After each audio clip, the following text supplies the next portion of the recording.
पट्टनायक राशि नक्षत्र उपर जो प्रभाव कथा ज्योतिर्विद माने मत प्रकाश करिथांती महाकाश विज्ञान कौन कहूँ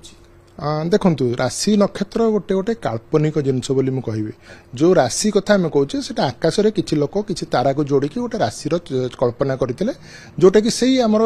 हजार हजार वर्ष तले जिते आम पाखे कौन साधन नाला आम खाली आखिरे जहाँ देखुले ताकू नहीं करुले तेणु से राशि नक्षत्र गोटे काल्पनिक तार प्रभाव कहि पूरा संपूर्ण रूपे काल्पनिक मुझे गोटे उदाहरण देले लोक मैंने बुझीपारे 6 मास तले गोटे पराग होता चंद्रग्रहण होता सूर्यपराग होता से समय कहगला जे अमुक अमुक 5-6टी राशि बहुत खराब अच्छी आपण पृथ्वी रे जदि आमे देखिबा जते लोक अछन 12टी राशि तेणु 12 भाग लोक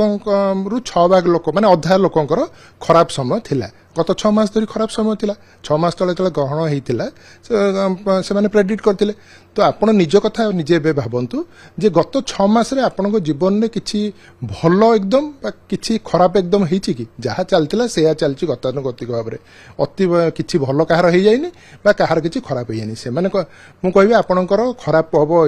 तो 6 मास भीतर कौन खराब होती किसी होती तेणु से गुड़िक सब गोटे गोटे काल्पनिक कथा जोटा कि पूर्व काल लोक मैंने विश्वास करते भयभीत कर किसी लोक रोजगार करुले किंतु एबे से सब जिनसर कौन महत्व ना राशि कौन राशि उपर केबे भी पड़े ना आ राशि नक्षत्र कथा जो आप कहते मुझे आपको कहीदे चाहे पृथ्वीर अधारू अधिक लोक एगुड़ाक विश्वास करते ना आ खाद्य कथा जो आप पचारि प्रथम आम जदि देखा ओडिशार अधारू अधिक लोक खाद्य खाती ग्रहण पराग समय आउ भारतर बोधे 90% लोक खाद्य खाती ग्रहण पराग पृथ्वीर 800 कोटी रु 750 कोटी लोक सबू ग्रहण पराग